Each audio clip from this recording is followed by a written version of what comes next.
There were 25 girls in the academy. Official records say 24, but one was never supposed to exist, and she's the only one still watching. They built St. Catherine's Academy on top of something that should have been left buried. Not metaphorically, literally. Beneath the red brick facade and the pious pretense, beneath the cross and the stone steps, lay an older foundation. A burned-out chapel from the 1600s, its walls charred, its altar cracked, and still they chose to build there. Why? Because darkness hides better when it wears a rosary. Most people think the story begins in 1851, when a teacher discovered shackles in the basement, but that's not the beginning. That's just when the veil started to tear. The real beginning is the day the 25th girl arrived. There's no name for her in the admissions book, no letters sent from grieving relatives, no placement file. But Sister Margaret remembered her, the youngest, the quietest, the one who didn't speak. Not because she couldn't, but because she already knew too much. Some say she was born in the fire that destroyed the old chapel. Some say she caused it. The other girls feared her, not because she was cruel, but because the air around her was always too still. Her bed never needed straightening. Her hands never trembled.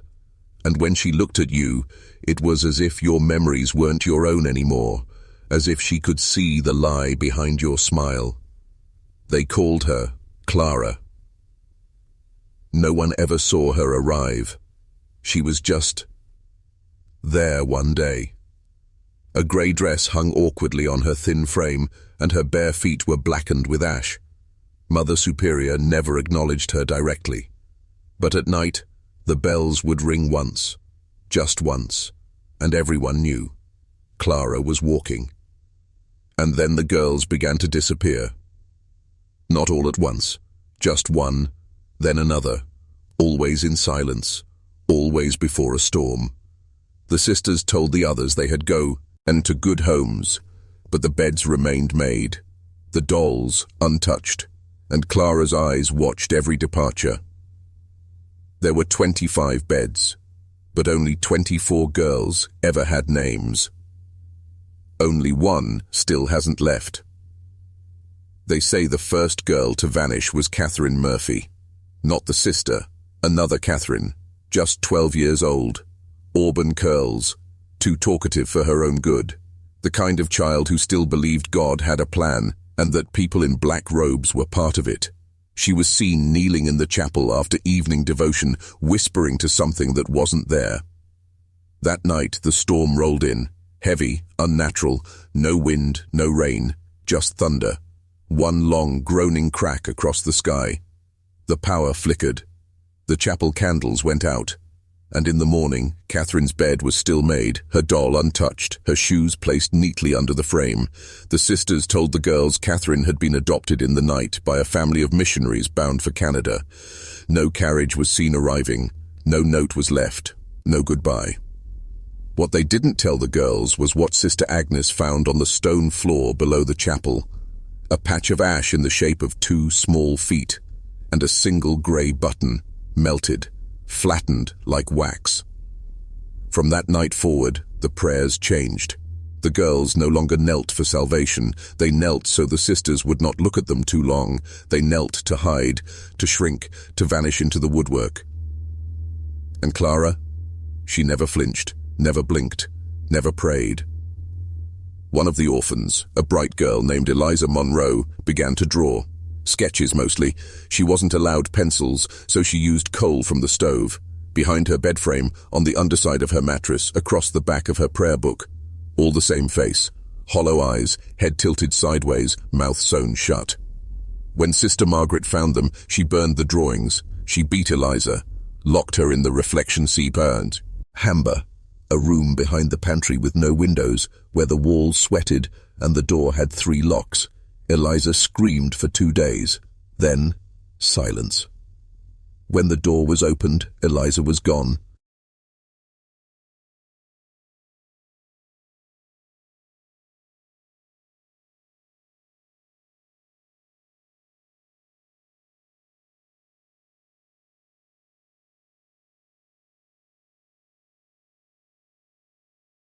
Just Gone. No signs of tampering, no scratches, no window, nothing. Just the words smeared on the wall in what looked like blood and coal. She walks in the spaces between.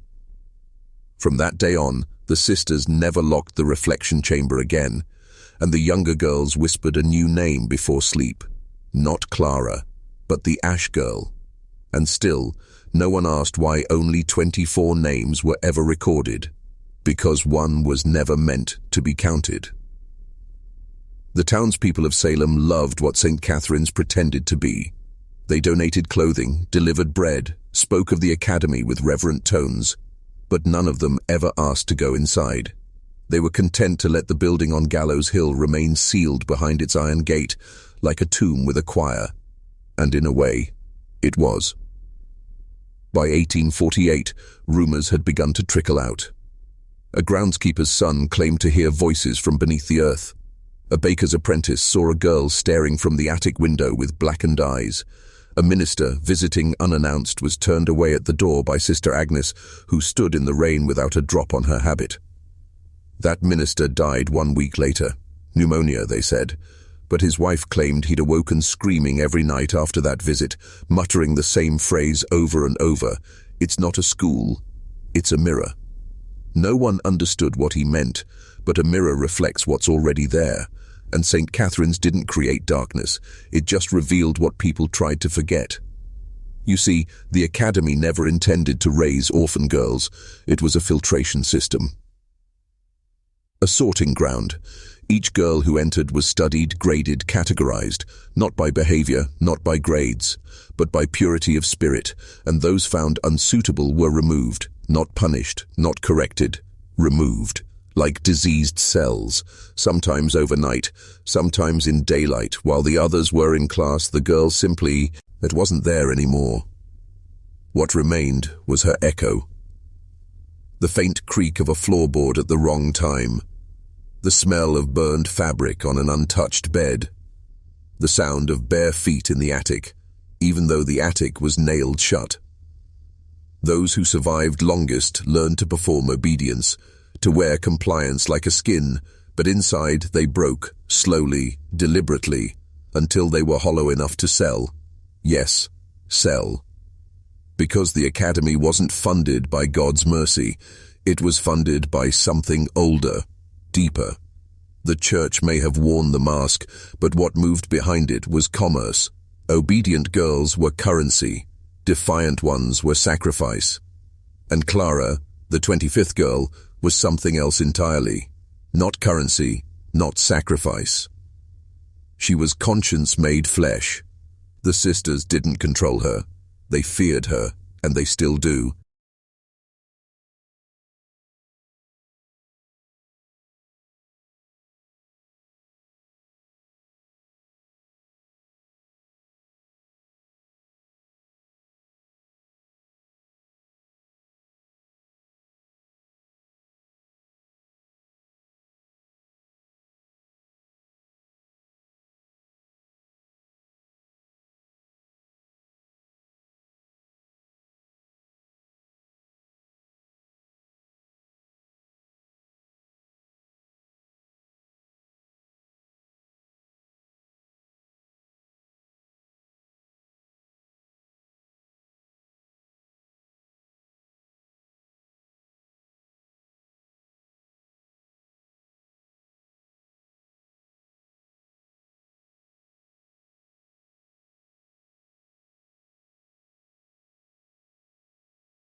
If you want to know what really happened inside St. Catherine's Academy, you must stop thinking like a man of the world and start thinking like the architects of control. You see, this wasn't just a school, it was a test chamber, a place where the elite studied how long it took to break the soul of a child and what could be done with the pieces. The girls weren't taught to read so they could grow wise. They were taught to recite, rote, empty, words without power, prayers without meaning. Their education was ornamental, lace on a coffin. Every lesson was designed not to open the mind, but to wall it in. And for those who resisted, those who refused to play along, there was the cleansing. No one outside the walls knew what it meant. No records survive of the rituals. But every girl who returned from the cleansing was different, not shaken, hollowed, eyes glazed, movements soft, like puppets cut from strings. They forgot their names, forgot the faces of the others. Some even forgot how to cry. The nuns claimed it was spiritual renewal, but the truth, whispered by the girls who hadn't yet been taken, was much darker. The cleansing wasn't about forgiveness, it was about erasure. And it always began with a song. That same lullaby Mary O'Brien sang in the alley, the one Emma Prescott heard again and again, a tune so gentle it didn't belong in a place like this. But that was the point. Something sweet to usher in the unspeakable. And behind the walls of that hymn was her voice. Clara never spoke out loud, but the song followed her, moved with her. Every girl who disappeared heard it first. One of the older orphans, Ruth Callahan, tried to resist, wrote letters, hid notes in her stitching, even attempted to smuggle a message out in the hem of her apron addressed to a priest in Boston. The apron was intercepted. Ruth was taken to the chapel, and the next morn, every mirror in the academy had shattered, on the inside. No one saw Ruth again, but Clara stood in the hallway in front of Ruth's door for 6 hours, silent, still, watching. That night, the storm came back, and 3 more girls were gone. You need to understand this. Clara was not the villain of St. Catherine's. She was its curse. Not a girl, not a ghost. Something older. A witness. Perhaps a vessel. Possibly. But those who saw her closely enough said she bent time. They'd lose moments in her presence. Hours would vanish. One girl said she watched Clara walk past her bed, and when she blinked, it was morning. And 2 girls were gone. Clara didn't speak, but the building did. It groaned when she moved. It breathed when she stared. And sometimes, in the middle of the night, the girls would awaken not from dreams, but from memories that weren't theirs. Images of fires, screams, men in black robes chanting in Latin beneath stone arches. They'd wake with ash under their fingernails and blood on their skirts, blood that vanished by morning. They stopped questioning it. It was safer that way. One of the orphans, Leah Mallory, tried to map the academy. She believed there were more rooms than the building allowed. Hidden corridors, passages that led nowhere. She drew diagrams under her bed, noting cold spots, whispering vents, strange shifts in sound. On the 7th day, her map caught fire in her hands. No candle, no spark, just flame. They found her in the chapel, eyes burned white, mouth stretched open in a silent scream, still breathing, still alive. But Leah never spoke again. She spent the rest of her days rocking in a corner of the infirmary, whispering to herself a single phrase. She's under us, not below. Under. The sisters blamed fever, delirium, punishment from God, but the other girls knew. Leah had gotten too close, seen too much. What the sisters didn't understand is that Clara wasn't haunting the academy. She was the academy, and the building, its angles, its rooms, its dead silence, wasn't built. It was built to contain her. The rituals, the cleansings, the disappearances, they were sacrifices, not to cleanse the girls, but to keep her asleep. And every time one of them escaped or remembered or resisted, Clara stirred. It was only a matter of time before she woke fully, and when she did, the walls would not hold. There was one sister who didn't follow the others blindly. Sister Margaret. She was the soft one, the motherly one, but softness is not weakness. It is awareness concealed in gentleness. She had doubts. She always had. But in the early years, she believed obedience was faith. She believed in Mother Superior Whitman, in God's plan. That belief died the night she heard the chapel breathing. Not wind, not pipes. Breathing. Margaret began to keep a journal. A dangerous act. Each page hidden inside the hollow spine of a hymnal, wrapped in linen, sealed with candle wax. In that journal, she wrote of dreams that weren't hers, of girls who vanished not because they were taken, but because they were used. She wrote of a door under the chapel, one that did not exist on any map. A door with no handle, no hinges, no keyhole. Just a mark etched into the wood, a circle with a line through it. Ancient, older than Latin. She once saw Clara standing in front of it, her hand pressed gently against the mark as if feeling for a pulse. And the door was warm. Margaret asked Whitman once, quietly, if the academy was ever blessed. Whitman laughed. Not kindly, not with surprise. She laughed like someone who had waited too long to be asked the right question. And then she said something that still makes my blood go cold. God does not enter where he is not welcome. From that day, Sister Margaret stopped praying. She stopped teaching. She started watching, and what she saw broke her. Girls being escorted into locked rooms and never returning. White-robed men arriving in carriages with black windows, speaking languages no one recognized, symbols drawn in salt across the basement stones, then erased before morning. And Clara. Always Clara. Never aging. Never sleeping. Standing at the edge of the hallway, staring down into a corner that didn't exist on the blueprints. One night, Margaret followed her. Down into the workshop, past the old washroom. Beneath the stone slab, the sisters called the mourner's table. What she found there was a stairway, not new, ancient, descending into darkness that felt like memory. She did not go down, not then, but she marked the place, and in her journal she wrote 7 words. If I vanish, I went down alone. She never signed it, because she already knew what name would be blamed.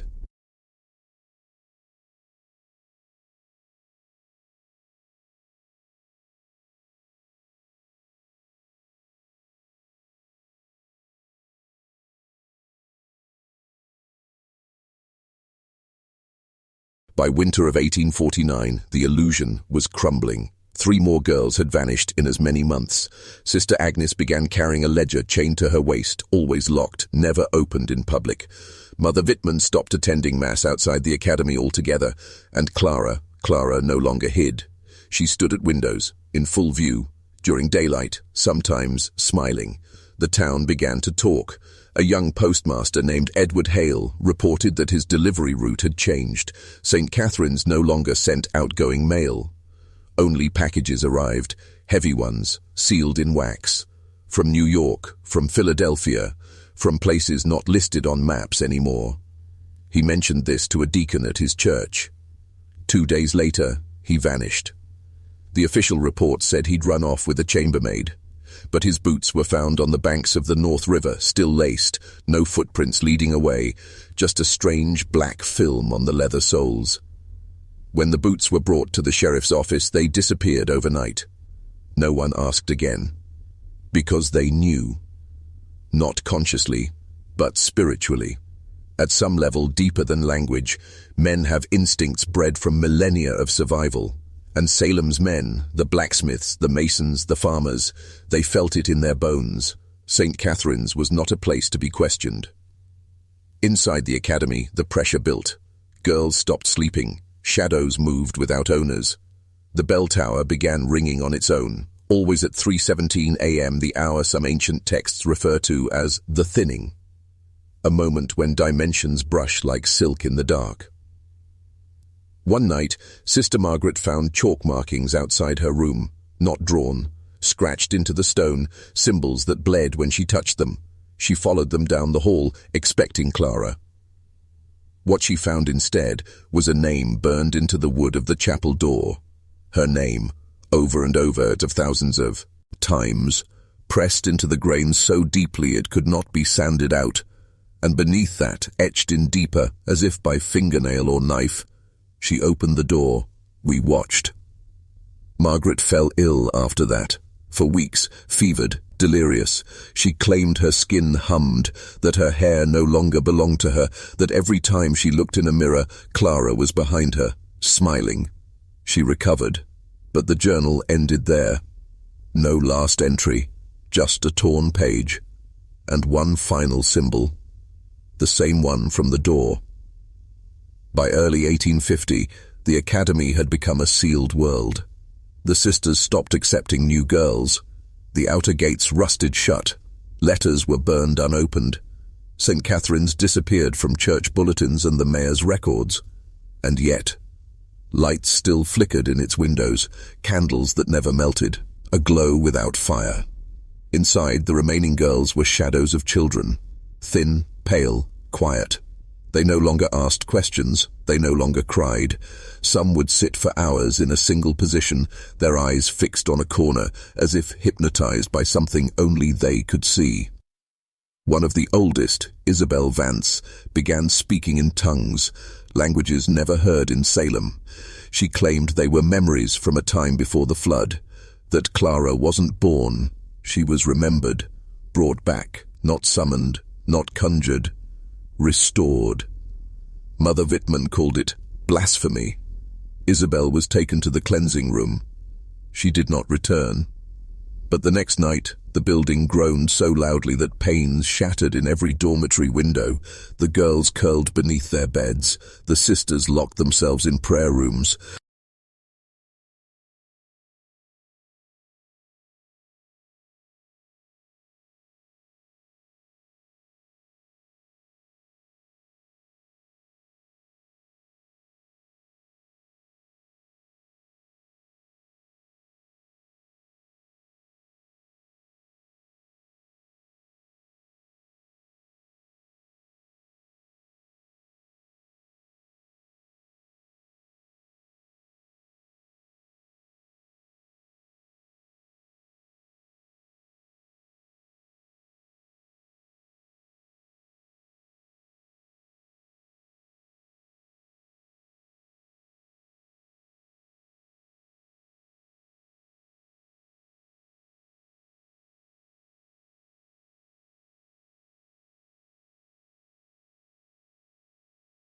And Clara? She was in the chapel, alone, singing. Not a lullaby, a hymn, one no one taught her, one older than Latin, a melody that bent the air, made the candles dim, and with every note the walls bled a little more. The next morning every crucifix in the academy had been inverted, not by human hands. The nails were still embedded, the wood untouched, just turned. That same week, Father Thomas Bellamy, one of the few Protestant ministers still brave enough to approach, attempted a pastoral visit. He never made it through the gate. Witnesses said he stood at the edge of the iron fence for over 20 minutes, muttering scripture, clutching his Bible so tightly his hands bled through the leather cover. When he returned to town, he renounced his priesthood. He never spoke of what he saw, but he left one note behind, nailed to the door of his church, written in ash. What they worship is not dead, it is waiting. 3 days later, he was found drowned in his own baptismal font, mouth open, hands folded in prayer, his body completely drained of blood, yet no wounds were ever found. And so the townspeople stopped trying to intervene, because they knew now what slept beneath St. Catherine's was waking. You need to understand, evil doesn't always announce itself in roars and flames. Sometimes it whispers lullabies. Sometimes it teaches music to orphan girls and feeds them soup in candlelit halls. It wraps itself in black habits, speaks in the voice of God, and calls obedience salvation. That was the true genius of St. Catherine's. It didn't need bars or chains.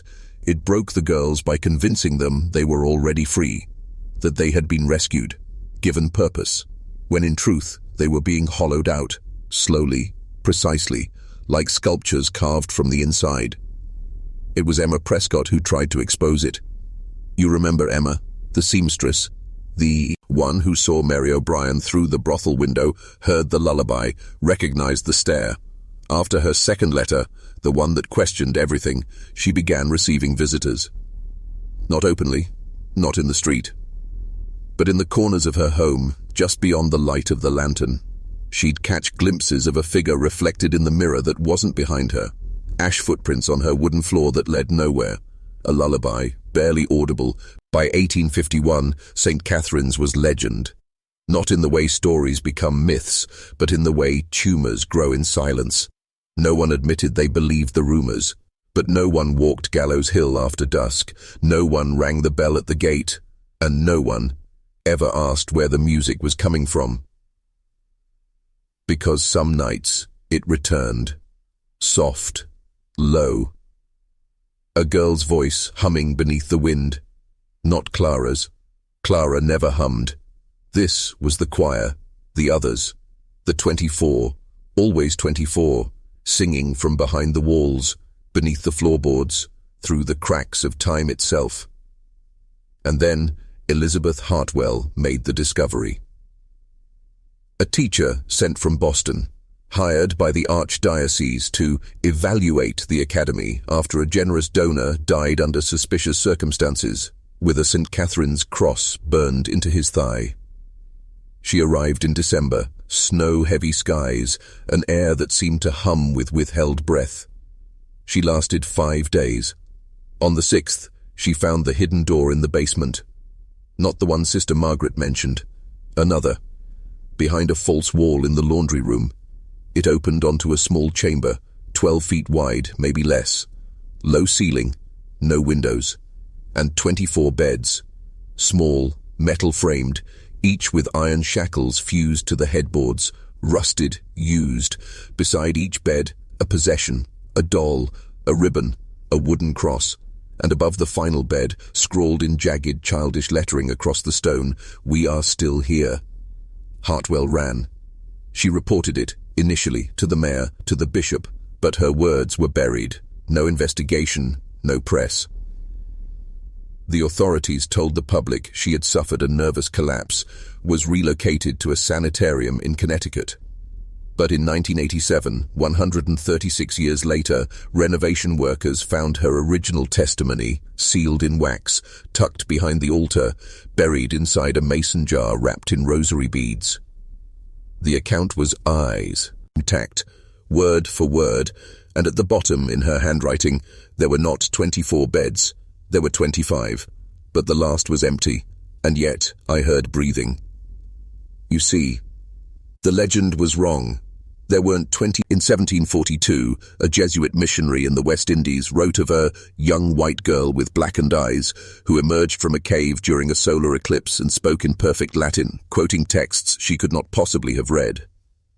In 1799, just 2 miles from where St. Catherine's would later be built, a Puritan graveyard collapsed into a sinkhole. Beneath it, workers uncovered a stone chamber lined with mirrors and 25 black candles, all unburned, all lit. This is not coincidence. This is design. The number was always 25, because in their system of ritual balance, 24 were the sacrifices, and the 25th, the anchor. Without her, Clara is formless, a voice with no mouth, a presence with no eyes. But when the 25th awakens, when she remembers who she is, Clara incarnates. Flesh, thought, will. A shadow no longer bound by walls or names, and the mistake the sisters made, the fatal miscalculation, was believing they could use the 25th without consequence, that they could harness her like a relic, control her like a spirit. But she was never theirs. She belonged to something far older, something that had waited, patient, quiet, until the song began again. The song returned on a moonless night in October 1851. No wind, no storm, just silence so deep it seemed to press against the skin.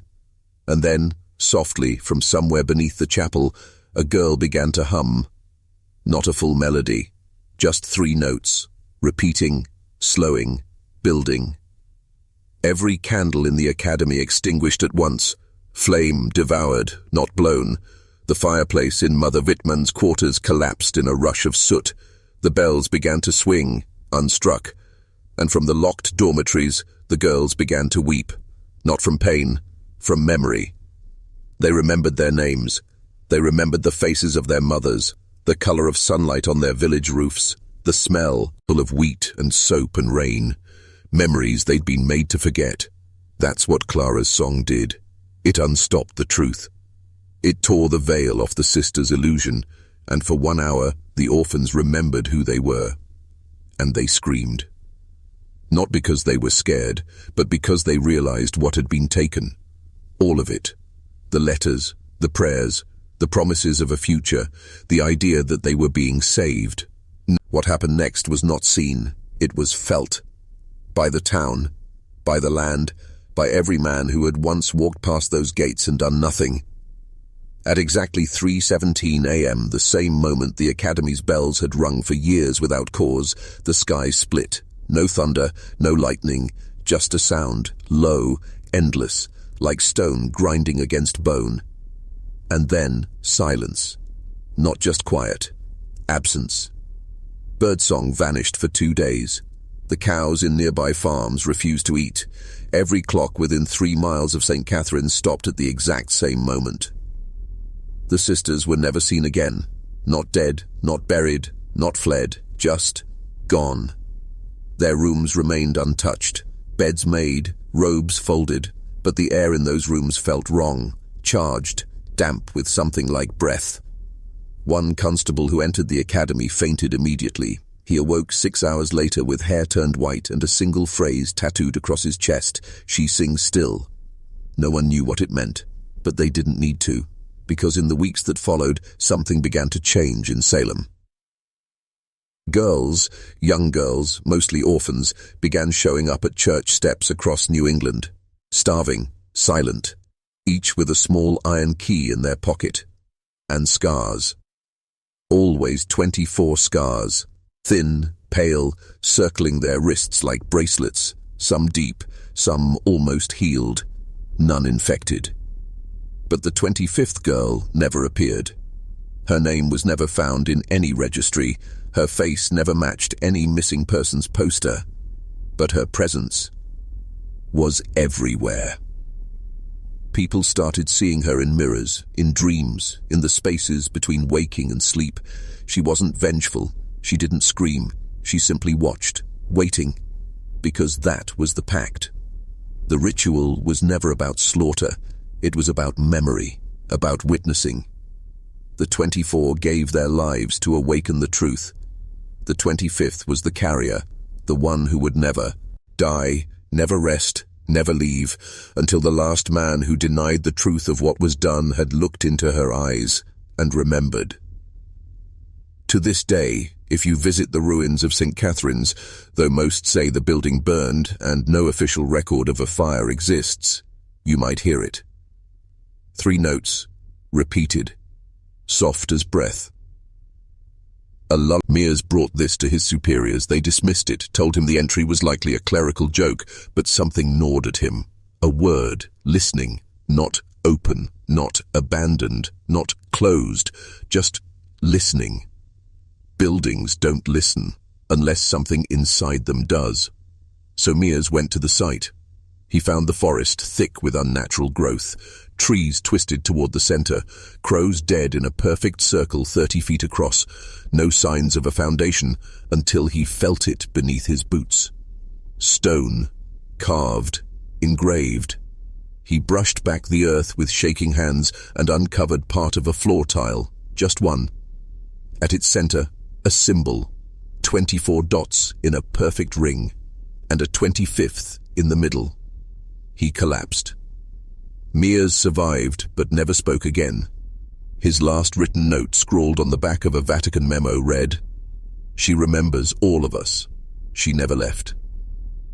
In 1987, the same year Elizabeth Hartwell's mason jar testimony was discovered, Mears died in his sleep. But something strange happened during his final rites. Every candle in the church went out. The priest swore he heard humming, a girl's voice. And at the exact moment of Mia's death, the cross at the head of the altar cracked from top to base.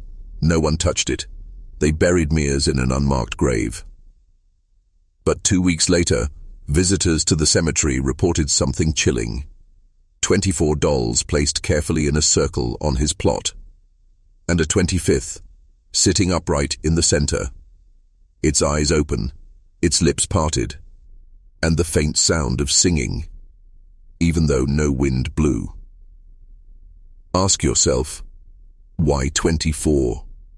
Why always that number, over and over? In every myth, every system of control, the number just before completion holds power, not perfection, not wholeness, but the edge, the line.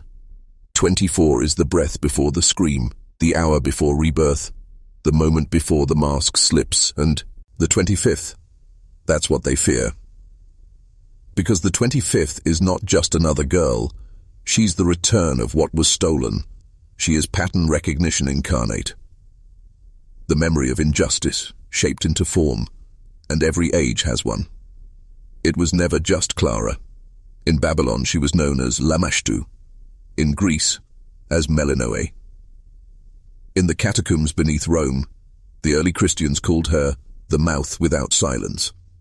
And in Massachusetts they called her the last girl, always the last, because her purpose is not to suffer, it is to end the cycle, to name it, and once something is named, it cannot hide. That's why the church never canonized her, why the state never investigated, why the records were rewritten, the property renamed, and the maps redrawn. Because once you say it aloud, once you admit what they did to those girls, it condemns the entire system, and the system cannot afford to bleed. So they buried it under mental illness, moral panic, folklore. They taught children it was just a story, but the story never forgot them. Because the names are still carved into the They say you can't fight shadows, but that's only because they've never stood in front of one that knows your name. And make no mistake, Clara does. She doesn't speak it. She echoes it, in the tone of your childhood nightmares, in the space between your thoughts at night, in the crackling static just before a candle goes out. Once you've heard her, you're never alone again. And that was the final design of St. Catherine's, not to imprison 25 girls in some remote Gothic building in Salem, but to implant Clara into memory, into ritual, into you. She isn't a ghost.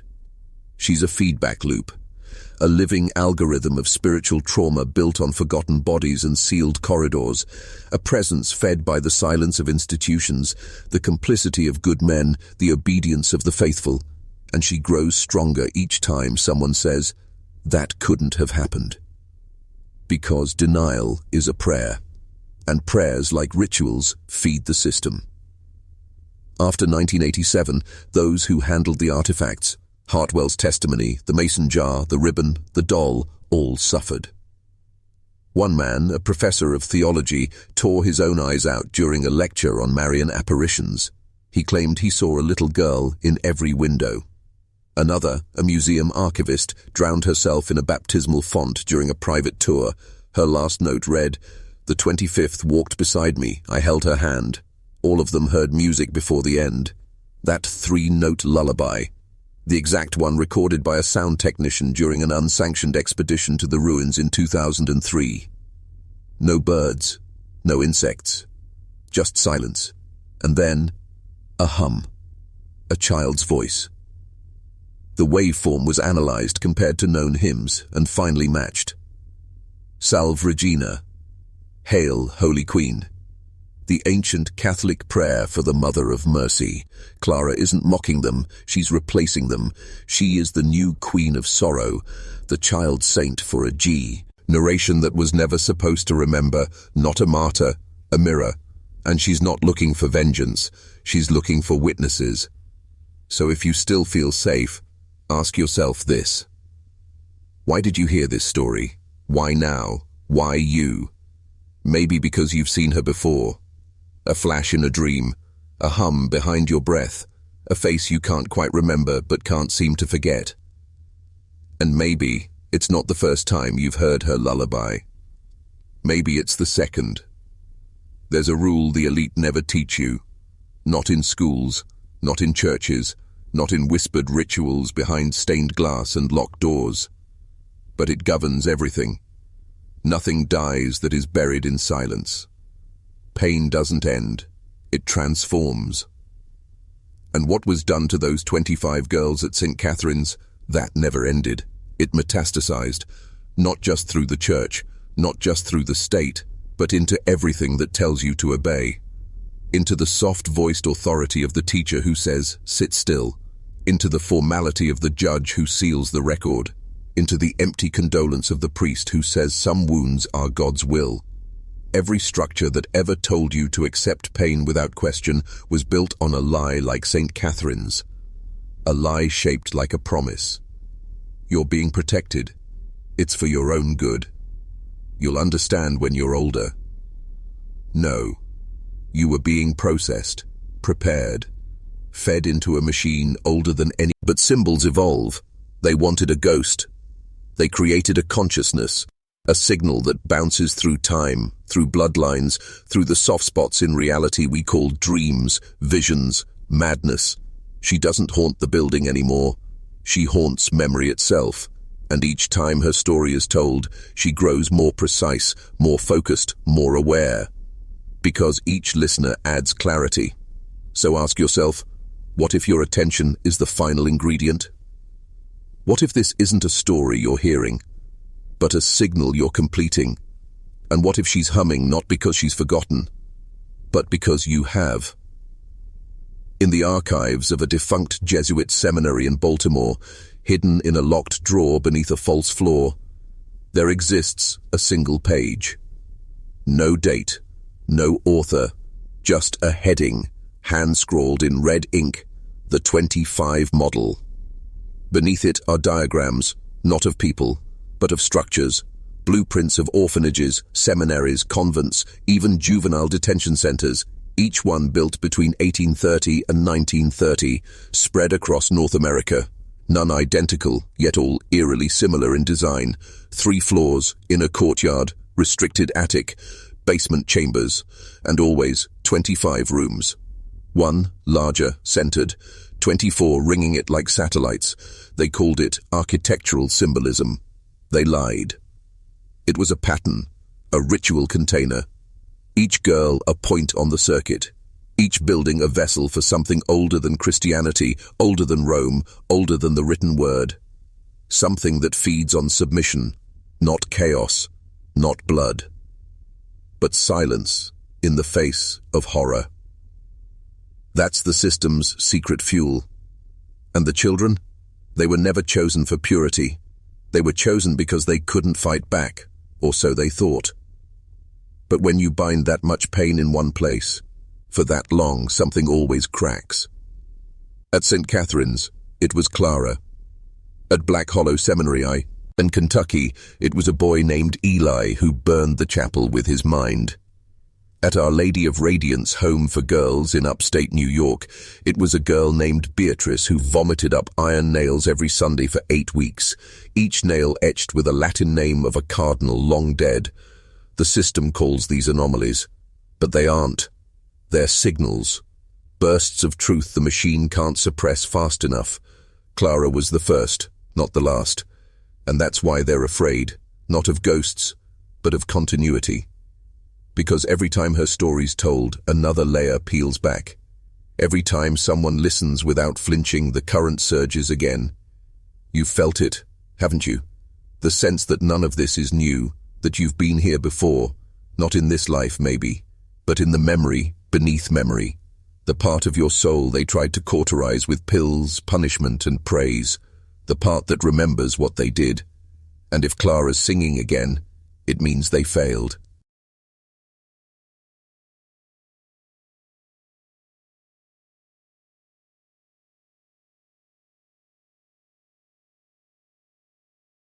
The most dangerous truth is this: they didn't stop.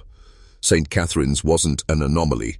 It was a prototype A proof of concept, a ritual engine disguised as an orphanage. When it collapsed, they didn't mourn it, they replicated it. Dozens of times. The names changed, the faces rotated, the architecture modernized, but the design, the function, unchanged. They no longer needed chains. They used psychology. No more iron shackles. Now they use diagnoses. No more basements. Now they call it therapy. No more mother superiors. Now it's head of behavioral development. But the outcome, identical. 24 children processed, conditioned, filed into roles, and one, always one, becomes the anomaly. The one who remembers, the one who can't be broken, not because she's strong, but because her spirit fractured into clarity. They tried to label Clara. In their records she was Subject 25A, a deviant, a non-compliant, a carrier. That word matters, because when systems of control can't contain an idea, they reduce it to disease. They don't say, she woke up. They say, she was infected. And yet, infection spreads. Clara's song has reached people who never knew her name. Artists who paint her face without knowing why. Children who hum her melody in their sleep. Men like you, who stumble onto stories like this and feel the hair on their arms rise before the first sentence ends. You don't know her, but your soul does, because you've seen this pattern. You've felt it in boardrooms, schools, pews. That sensation that the room is smiling at you while sharpening a knife behind its back. You were taught to ignore it. She wasn't. That's what makes her the 25th. Not the most powerful, the most honest. And honesty in a system of lies is radioactive. It doesn't heal, it scalds.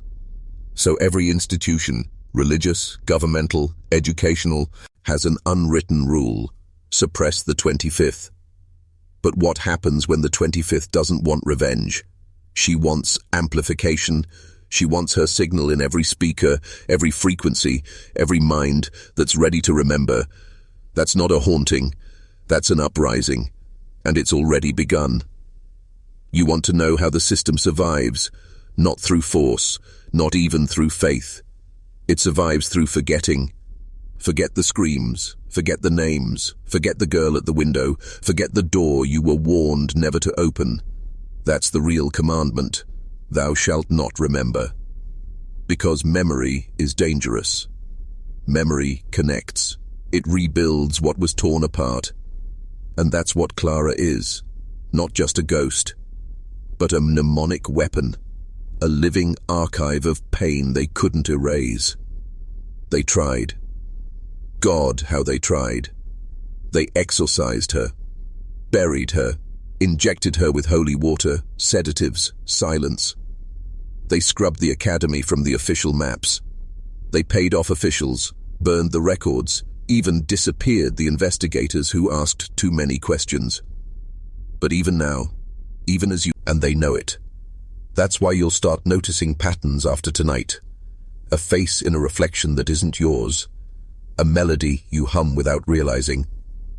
The number 25, on clocks, receipts, street signs, not coincidence. Call signs, markers. Proof that the signal is spreading. Clara's memory isn't just alive, it's becoming contagious.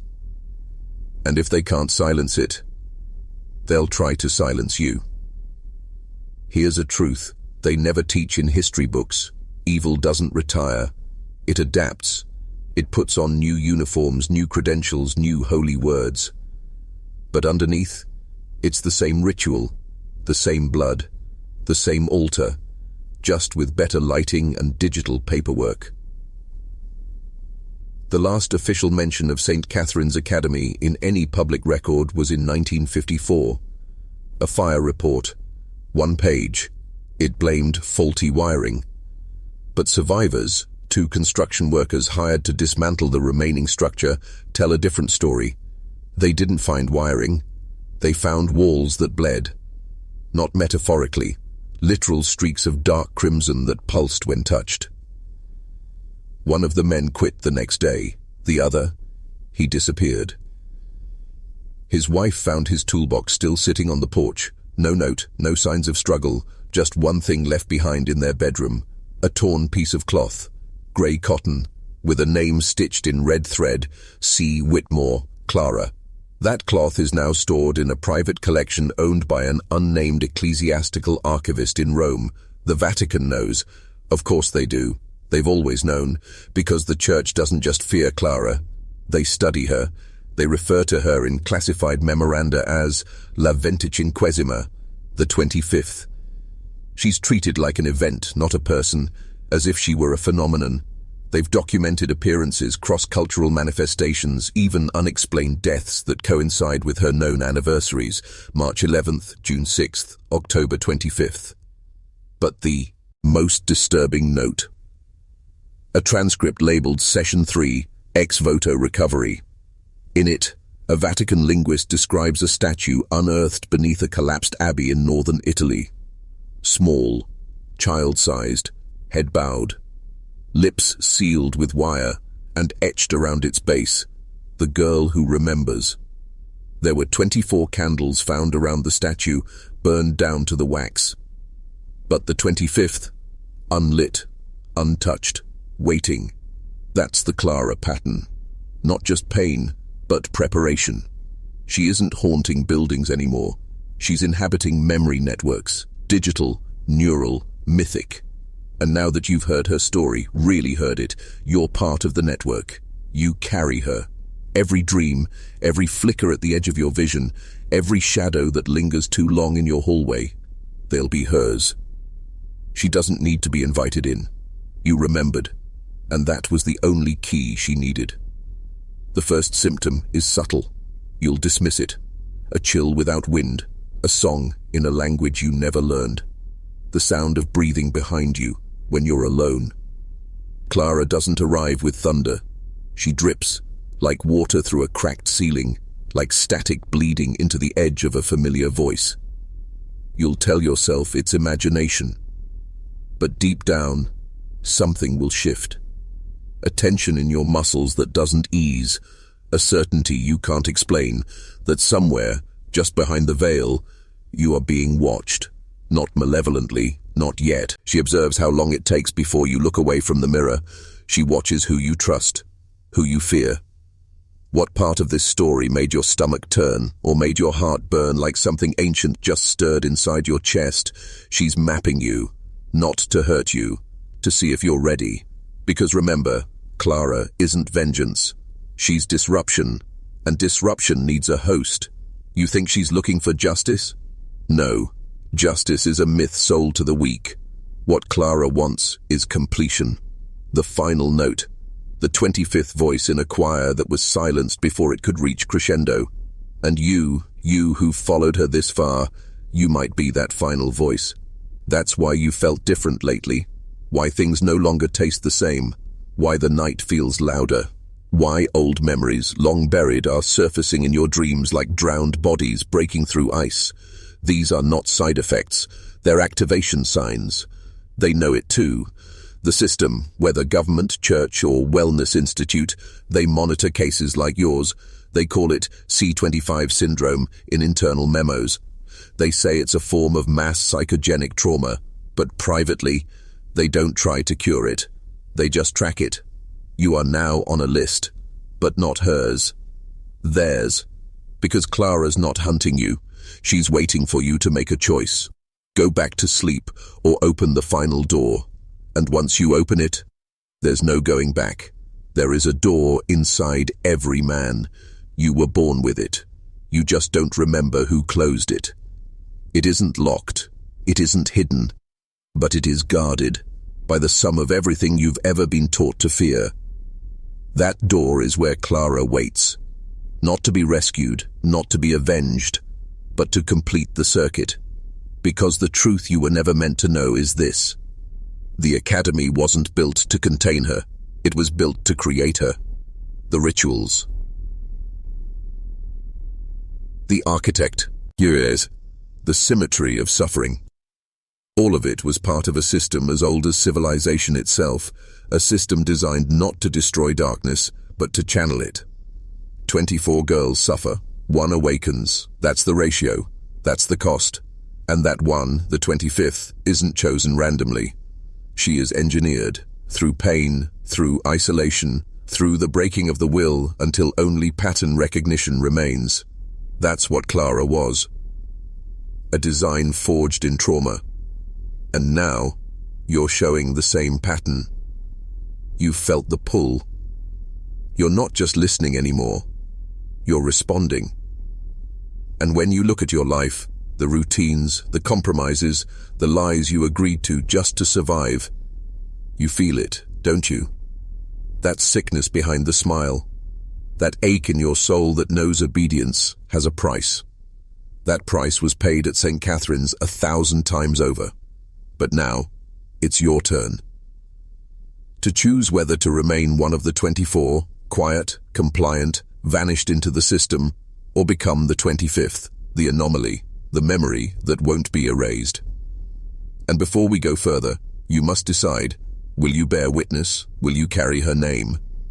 If so, you must speak it, not aloud, but below, where the algorithm watches.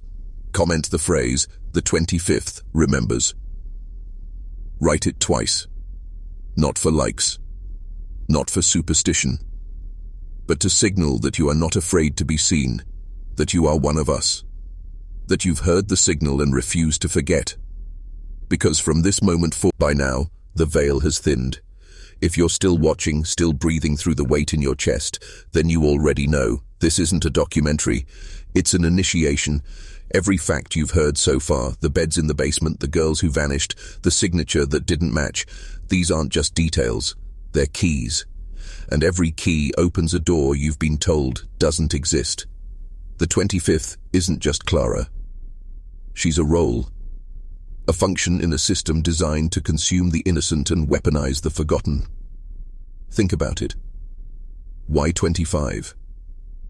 Why always that number? Because 25 is a threshold. In ancient numerology, 2 is duality, 5 is transformation. Together, they mark the point where separation becomes rebellion. 24 can be contained. 25 breaks the seal. Clara was never the first, just the first who remembered, and now, so do you. You remember the feeling of being watched by authority that didn't love you. You remember the punishments that never fit the crime. You remember being told you were wrong for simply asking why.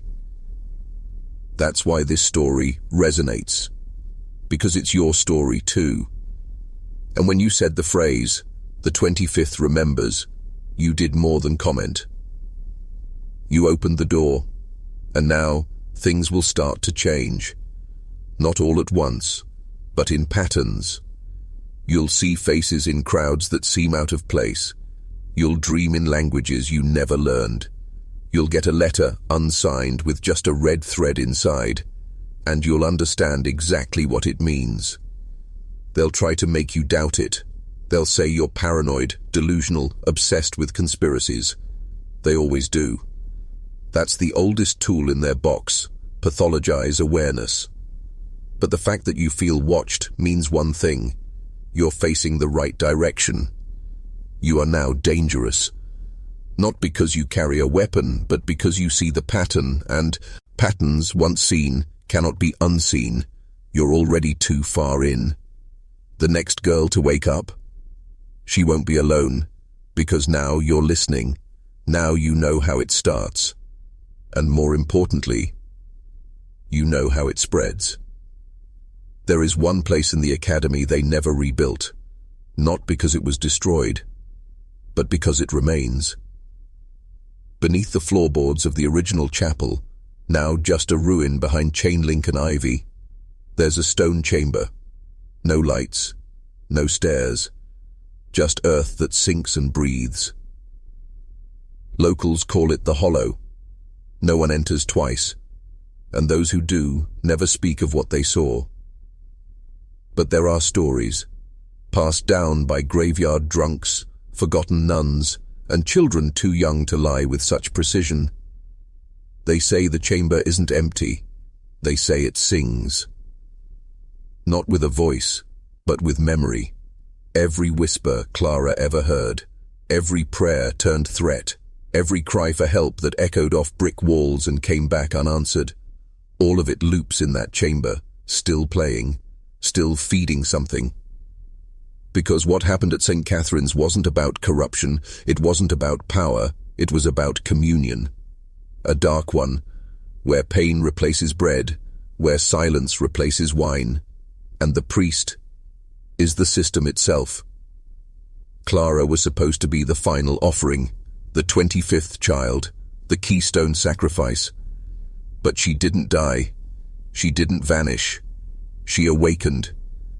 And the system couldn't process that, couldn't catalog it, couldn't kill it.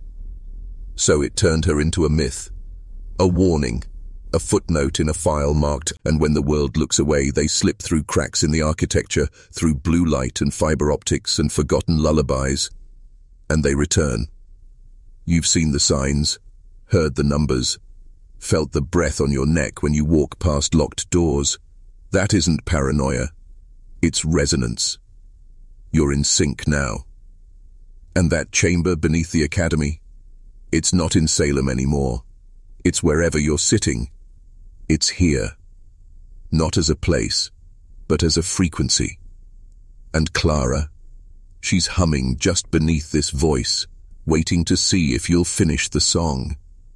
Because once you do, you won't just remember her. You'll become what they fear most. A man who knows what was done. A man who remembers what they buried. A man who refuses to forget. And from that moment forward, you are no longer one of the 24. You are the 25th. When a man crosses the threshold of memory into forbidden truth, the world begins to edit itself around him. Not metaphorically, literally. The streets you walk down will feel thinner. The sky will seem closer. People you once knew will avoid your eyes, not because they're hiding something, but because you are. You've become an anomaly in the simulation, a disruption to the script. And Clara, she isn't haunting you. She's waking up through you, because you are her continuation, and they know it.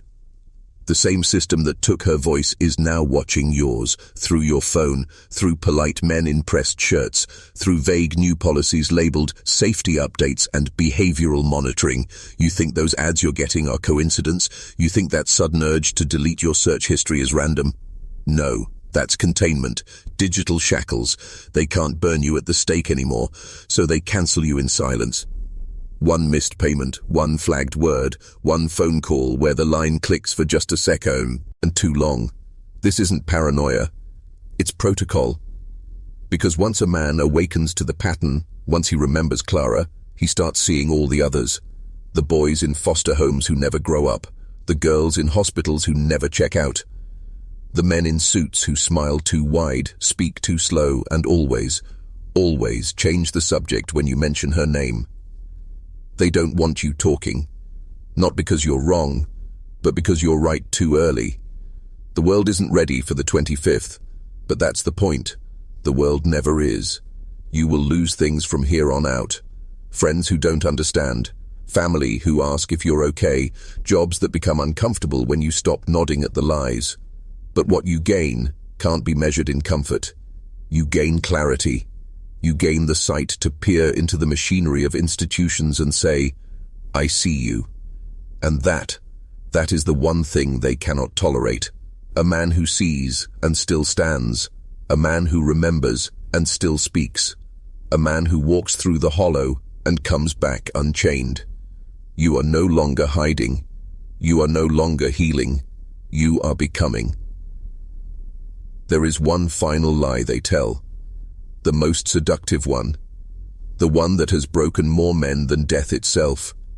It's whispered in times of doubt, repeated by therapists, clergy, even your own reflection. It goes like this. Maybe it's all in your head. They want you to believe the horror was just a misunderstanding, a fluke, a story inflated by trauma or superstition or poor record-keeping. They say no 25 girls went missing. They say Clara was just a ghost story. They say you're the unstable one. But let me ask you this.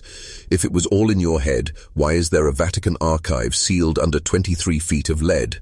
If it was all in your head, why does every single whistleblower who mentions SC ACAD 25 disappear, change their name, or mysteriously? Because it's not in your head. It's in the architecture. It's in the institutions. It's in the nursery rhymes that don't rhyme. It's in the charity brochures that never show where the girls go. It's in the thin, pale men with clipboards who visit hospitals at 3 a.m. and always smell like copper and roses. You see, the real war isn't fought with guns. It's fought with forgetting. Every day, they convince another man to silence his intuition, to doubt his memory, to gaslight his own soul. That's a victory for the machine. But you've chosen memory, and memory is a weapon. It rewrites shame into fire, it transforms silence into signal, and it reshapes ordinary men into vessels of disruption, into keepers of the fracture. That's who you are now, a fracture point, a break in the chain of obedience. You carry Clara, not as a ghost, but as a code, a living algorithm of defiance, trauma, and sacred rage. And if you hold that long enough, you become unrecognizable to the system, untrackable, uncontainable, because you've crossed the threshold where stories end and power begins, where the academy falls behind you, and the real conspiracy opens its gates. They always told you the world was made of laws, gravity, politics, morality, economics. But the deeper truth, the one buried beneath centuries of ritual and flame, is this. The world is made of agreements, not laws, not science. Agreements, what we agree to fear, what we agree to ignore, what we agree not to say out loud, and the most forbidden agreement of all, that innocence can be traded, bartered, converted into currency for power, favor, control. St. Catherine's was never an outlier. It was a node, a ritual in brick and blood. The girls weren't victims, they were ingredients. Each bed in that basement was a ledger, each shackle a signature, because what was sold there wasn't flesh, it was silence. Purchased by judges, priests, politicians, and men who never had names, only initials carved into mahogany boxes and private club walls. These men didn't believe in God. They believed in exchange. Give them a child, and they'd give you land. Give them a soul, and they'd give you silence. And when one child refused to vanish, when Clara resisted, remembered, endured, they didn't try to help her. They tried to erase her, not with fire, but with reclassification. They called her unstable. Then myth, then metaphor. But what they failed to understand was that trauma, once encoded in the human psyche, replicates. Clara was not a story. She was a structure, and every man who heard her name and refused to forget became a pillar of that structure. That includes you. Now do you see? You were never watching a video. You were being assembled. Every section, every whisper, every pulse behind your eyes, it was all part of a deeper ritual, one designed to make you remember your original shape, the one before obedience, before education, before shame taught you to shrink. That shape has a name, the 25th, the one who doesn't comply, the one who remembers when it's dangerous to do so, the one who sees the exchange and says, no more. And once you carry that defiance, they can no longer touch you because you're no longer part of the system. You're the glitch, the anomaly, the ghost they now fear.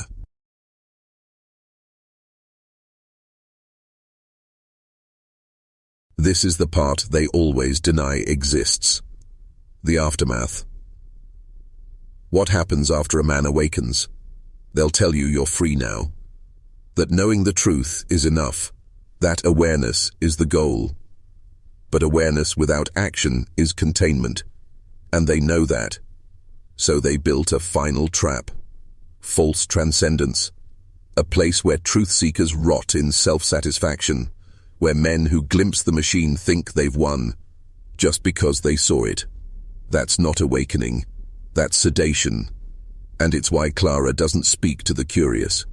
She speaks only to the ready, because now that you've seen the ritual, the symbols, the ledger of vanished girls, you're being asked one question. What will you do with it? Most men turn away.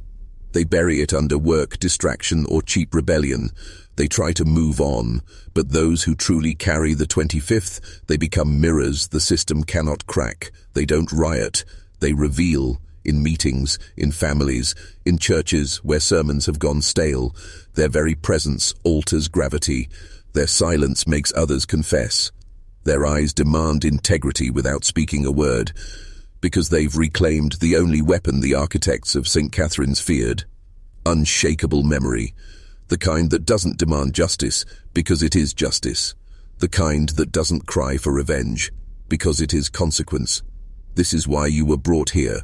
Not to be entertained, not to be enlightened, but to be reforged as something ungovernable. You are no longer a man inside the story. You are now a man who carries it, and wherever you go, the 25th walks with you. Not as a ghost, but as a frequency in your blood, one that wakes others, one that cannot be unlearned, one that spreads. So when they ask who you are, you don't say your name. You say, I remember the 25th, and you let them feel the chill, let them recognize the signal. Because the next man you awaken might be the one who brings it all down. You've come farther than most ever do. By now, the veil has torn in more than one direction, and whether you know it or not, your posture has changed. Your thoughts move slower, but land heavier. You see the script behind the speech. You hear the code behind the music. You're not imagining it. You're emerging. But with emergence comes attention. Not from people, from systems. Have you noticed it yet? Your recommended videos have shifted. Your ads have gotten quieter. The suggestions in your feed now point to corrective content, soothing voices, clinical labels, pretty distractions. This isn't coincidence. It's counter-programming. They know what happens when a man like you completes this process. You don't burn things down. You disengage from their theater. You don't debate. You decide. You don't follow orders. You follow pattern. And the pattern leads here. In every generation, when darkness reaches critical mass, when too many children vanish, too many questions are buried, too many wounds are spiritualized instead of healed, one man emerges. He's not rich. He's not loud. But his memory is perfect. He becomes a mirror so accurate, so unforgiving, that every lie shatters on contact. He becomes a compass in the ruins. And they will hate him. They will say he is mentally unwell. They will say he's a threat to stability.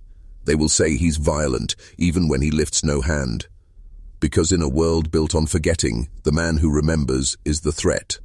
That man, it's you now. You don't belong to St. Catherine's. You don't belong to Clara. You don't belong to the orphaned or the orphan makers. You belong to the fracture, the threshold, the irreversible, and so your job isn't to fix the world, it's to make it see itself. No more comfort, no more re-performance, only pattern, only consequence, only truth, spoken not as opinion but as And when you walk into a room from this point forward, you don't ask what's happening. You ask, where is the 25th? And everything inside that room will begin to shake. The world you knew is now a costume. Every polite smile, every Sunday sermon, every boardroom strategy session, it's all theater. A carefully scripted ballet choreographed to keep one thing buried. The cost, not in dollars, in innocence. Because the real currency of this system has always been the same.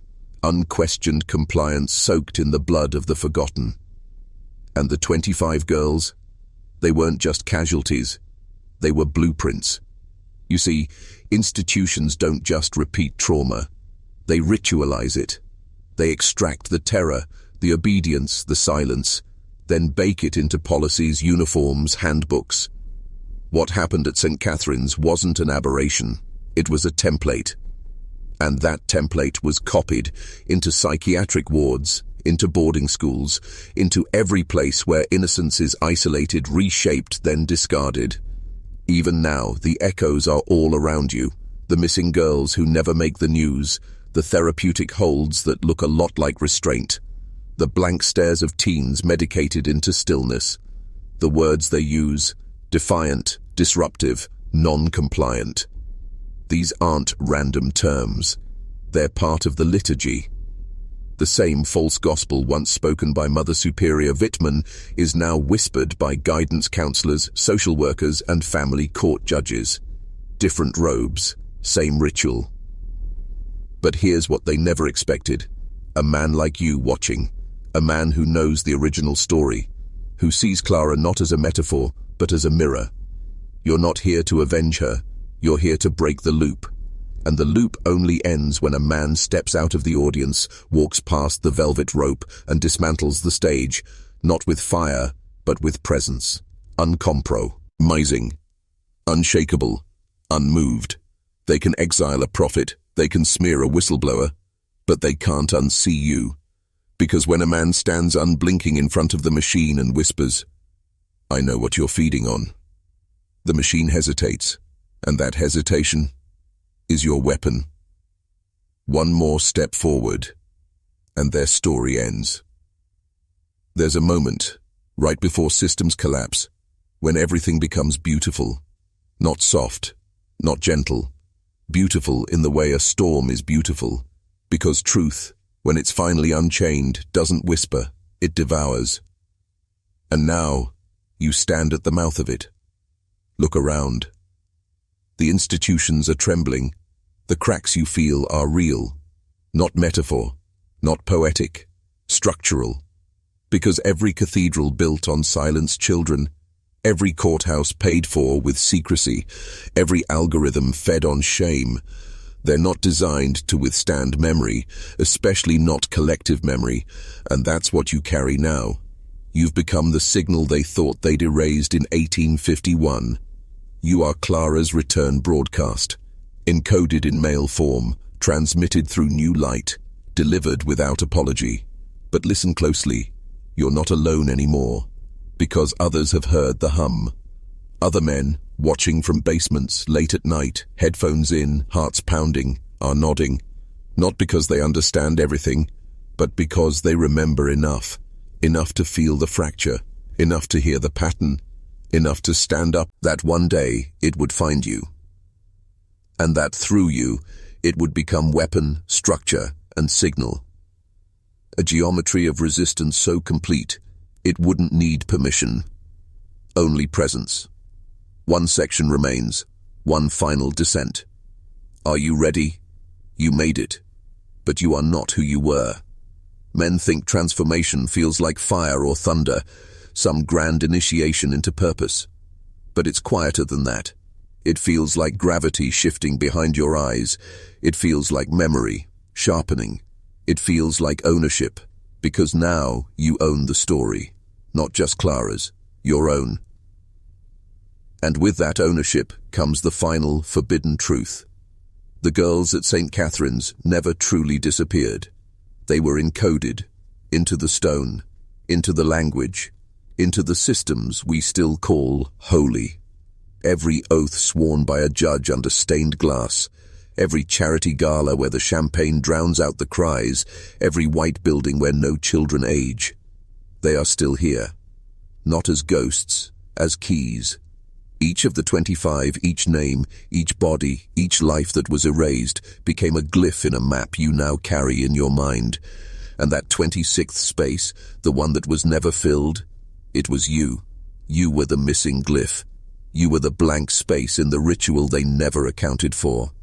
The one who wouldn't fold, the one who wouldn't forget, the one who wouldn't mistake remembering for weakness. Because now you know, memory is command. And men who command memory become sovereign. That's what they've always feared. Not rage, not resistance, sovereignty. A man who reclaims his internal court and banishes every false priest. A man who walks through society's rituals with his hands in his pockets and his eyes wide open. A man who hears Clara whisper, "We are still here," and answers, "I know. and I will never let them silence you again. This video ends, but the ritual continues. So, you are now part of the pattern. You are now part of the fracture. So if you understand, truly understand what just happened here, comment below, I am the 25th. I remember. I am the 25th. I remember. Not for algorithm tricks, but because the act of public memory is the first spell of sovereignty, and it tells the system, he's awake now, he's not forgetting, and he's not coming alone. The broadcast ends here, but you do not. Now go, and unmake the ritual.